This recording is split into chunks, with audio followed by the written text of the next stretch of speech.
We are not going to quit. We're going to fight till it's right. Hundreds of frustrated renters demanding changes are getting results tonight. Well, for years they have raised concerns about apartments run by Milwaukee's Housing Authority. Mary McCarr in the newsroom with why the city stepped in to step up accountability. Shannon and Charles, residents there today say they're happy their concerns are finally being heard, but are unsure if this new oversight will bring the changes they're hoping for. I don't even like coming home. It ain't safe there. Hundreds of Milwaukee renters scared to be inside their own home. We're not even safe in that apartment. I'm serious. We're not safe there, for real. This resident has lived inside a building run by the Housing Authority of the City of Milwaukee, or HACM, for 3 years. Elevators don't work. People fight up in there, take people's eyeballs out, shoot up in there.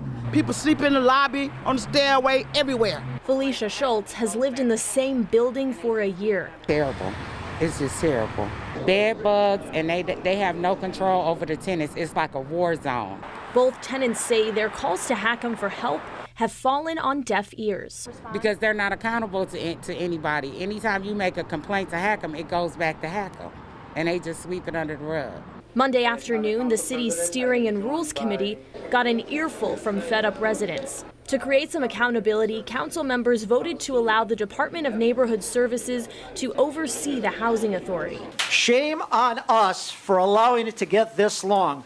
And on behalf of the city, I apologize. This is absolutely terrible, and it should never have happened. The oversight power would allow DNS to inspect HACM properties and fine them for re-inspections if code violations aren't fixed, before sending it over to the courts for potentially more fines.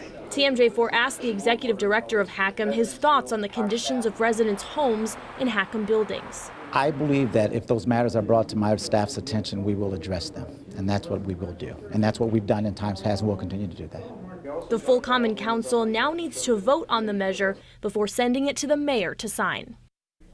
After the vote, DNS leaders brought up another issue. If they are tasked with the responsibility of looking over HACM properties, it will increase their inspectors' workload and their need for a bigger budget from the city, something the Common Council would need to take into account before voting on next year's budget on November 3rd.